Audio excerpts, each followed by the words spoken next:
Padahal sudah jadi mantu Presiden Jokowi dan bertahta jadi Nyonya Wali Kota Solo, intip gaya sederhana Selvi Ananda. Selvi Ananda kini sudah jadi mantu Presiden Jokowi dan bertahta jadi Nyonya Wali Kota Solo. Meski demikian, penampilan sederhana Selvi Ananda saat suapi Jan Etes di restoran baru-baru ini jauh dari kata mewah. Berstatus sebagai mantu presiden, membuat penampilan Selvi Ananda selalu menarik untuk dibahas.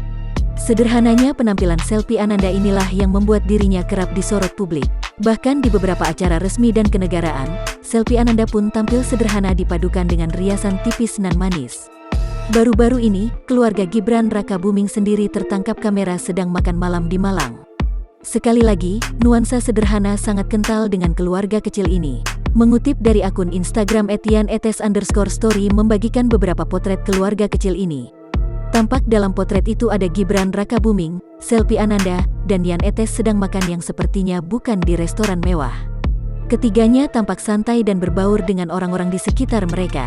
Selvi Ananda sendiri tampil sederhana. Ia terlihat mengenakan baju berwarna abu-abu dengan tatanan rambut yang dilepas biasa. Mantu Jokowi ini pun tak malu makan menggunakan tangannya. Jangan lupa subscribe, share, komen, dan like ya!